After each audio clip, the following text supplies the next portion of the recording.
It was 6:47 in the morning when Nora Baillie punched her time card at the loading dock of the Meridian Grand, and the sky over downtown Ottawa was still the color of old pewter.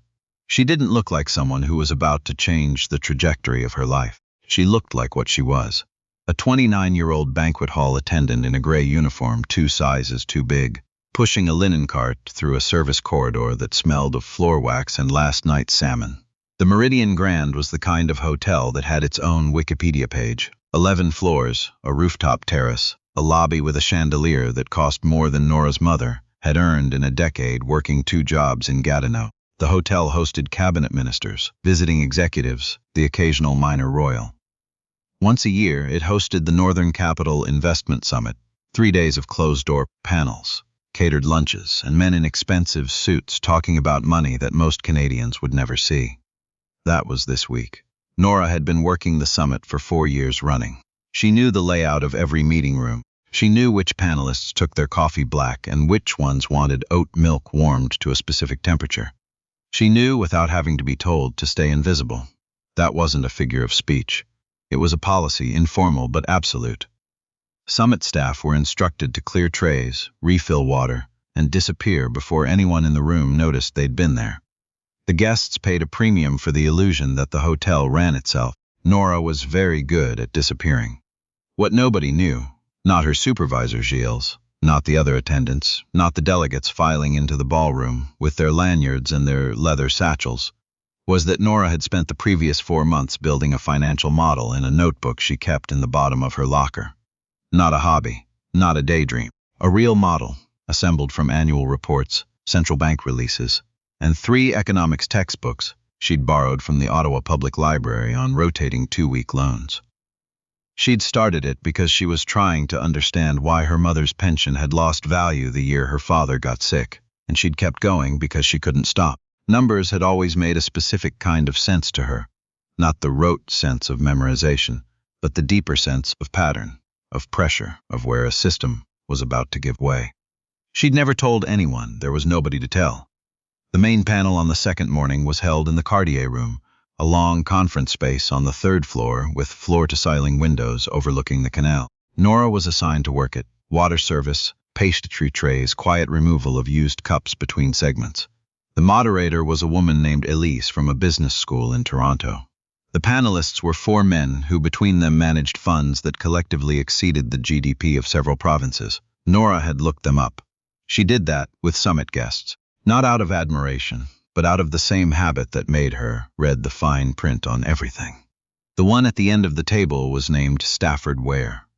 He was in his mid-50s, silver-haired, with the particular brand of confidence that doesn't need to announce itself because it's never been questioned.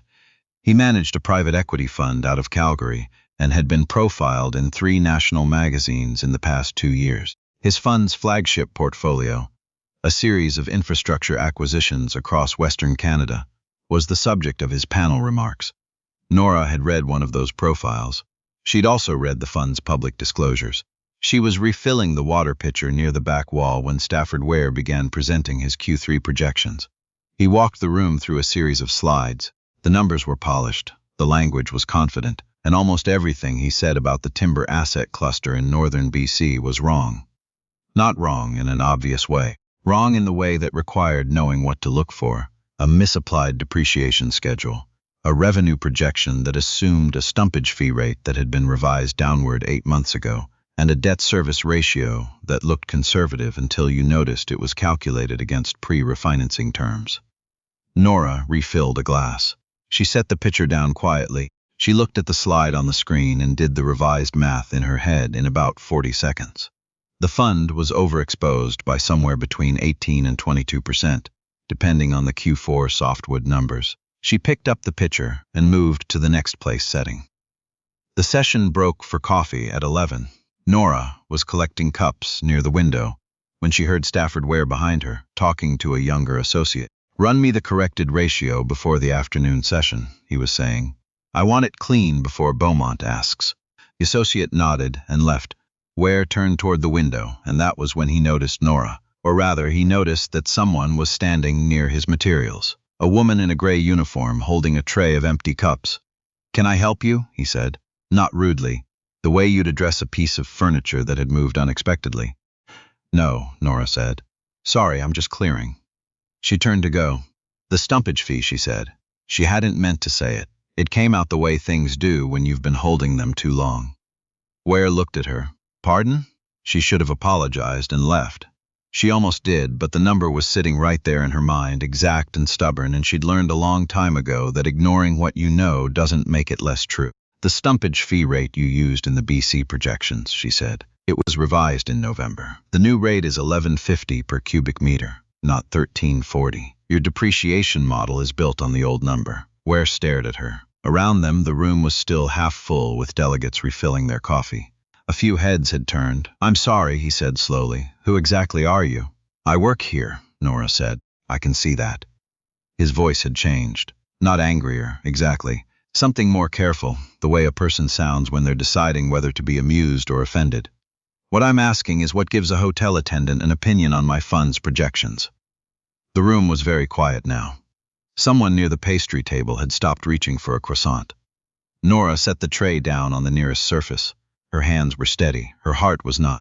I've been following the northern BC timber data since February, she said. The revised stumpage fee changes your debt service ratio by roughly 4 to 5 points. On a portfolio that size, that's not a rounding error. Ware looked at the people a wrong moment. Analysts, associates, a man from a pension fund in Montreal who had, until 30 seconds ago, been scrolling his phone. That's an interesting claim, Ware said, and now there was a particular quality in his voice, smooth and deliberate, like a man who has shut down dozens of rooms and knows exactly how it's done. The thing about financial modeling is that it requires a certain level of education, a certain foundation. You understand what I mean. He didn't say anything else. He didn't have to. Nora understood what he meant. Everyone in the room understood what he meant. She picked up her tray. Walk me through it, said a voice from across the room. Everyone turned. The man who had spoken was sitting in the far corner. She'd barely noticed him during the session, a compact, quieter figure in a dark jacket. His lanyard read Réjean Bouchard, Beaumont Capital. He was looking at Nora. The ratio, he said. Walk me through it. Stafford Ware made a short sound that wasn't quite a laugh. Regine, I don't think we need to. I'd like to hear it. Bouchard's voice was mild, but he didn't look away from Nora. If she's wrong, it takes 2 minutes to show it. If she's right, I'd like to know before the afternoon session. The room held its breath. Nora set the tray down again. Someone passed her a marker without being asked. She walked to the whiteboard on the side wall, the one that had been used for a morning diagram, not yet erased, and she picked up where she'd left off in her own head. She wrote the original stumpage rate. She wrote the revised rate. She walked through the depreciation cascade, the adjusted revenue line, and then the debt service ratio as it actually stood under current conditions. She did not rush. She did not apologize. She did not look at Stafford Ware. It took about 7 minutes.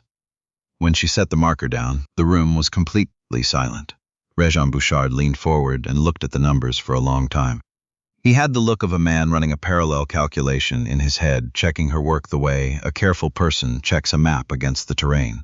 Then he sat back. She's right, he said. Stafford Ware said nothing. By how much? Someone asked from the back. Closer to 5.5 points, Bouchard said. On the full portfolio, that's material. Nora's supervisor, Gilles, found her in the service corridor 20 minutes later. He was a careful man, Gilles. Methodical, fair. The kind of person who'd been doing his job long enough to have seen stranger things than this, though possibly not much stranger. I've had 3 calls, he said.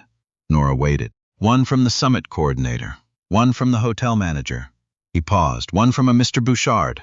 She looked at him.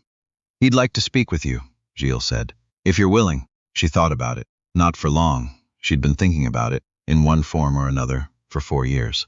After my shift, she said. Gilles nodded. If he had an opinion about that answer, he kept it to himself. She met Réjean Bouchard in a small meeting room on the 2nd floor at 4:15. Still in her uniform, because she hadn't wanted to change, hadn't wanted to perform a transformation she didn't feel the need to perform. He was already there when she arrived, coffee in front of him, no associate, no assistant. He stood when she came in and shook her hand, like it was an ordinary thing to do, which, she thought, it should be. How long have you been doing this? He asked, once they'd sat. The analysis work? About 4 months serious. Before that, on and off, a few years. She paused. I was trying to understand something about my family's finances. Then I just kept going. What's your educational background? 2 years at Algonquin, she said. Business administration. I left when my father got sick. I've been working here since. Bouchard nodded.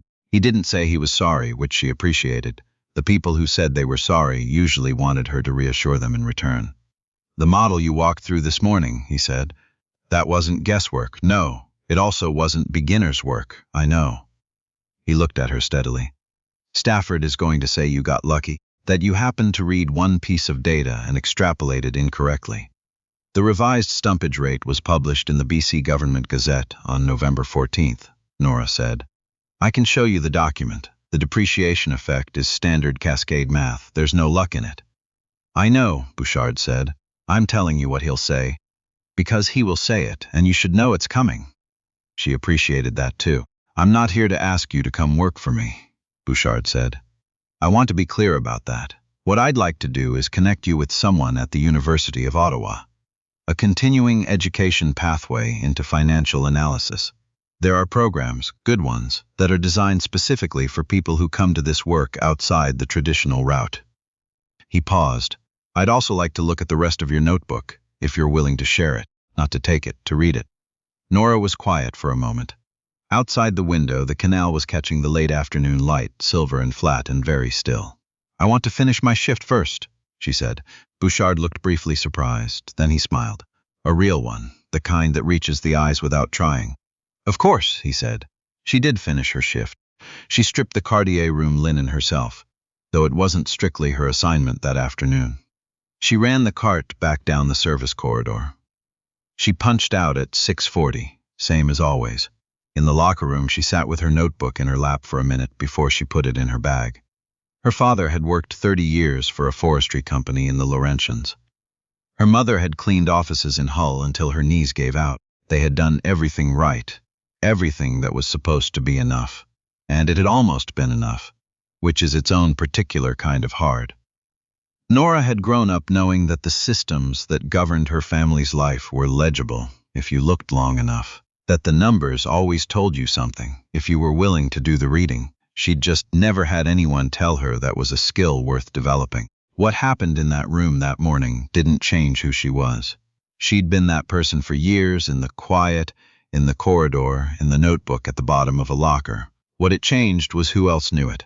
She stood, put on her coat, and walked out through the loading dock and into the cold Ottawa evening. The canal was frozen at the edges now, the way it always got this time of year, and the city was loud and ordinary and entirely indifferent to the fact that something had just shifted. That was all right. She'd never needed the city to notice. She already knew.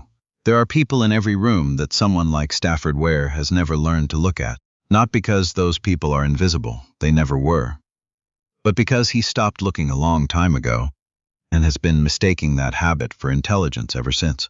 Nora Baillie was in that room. She was always in that room. The only thing that changed was that someone finally asked her to speak.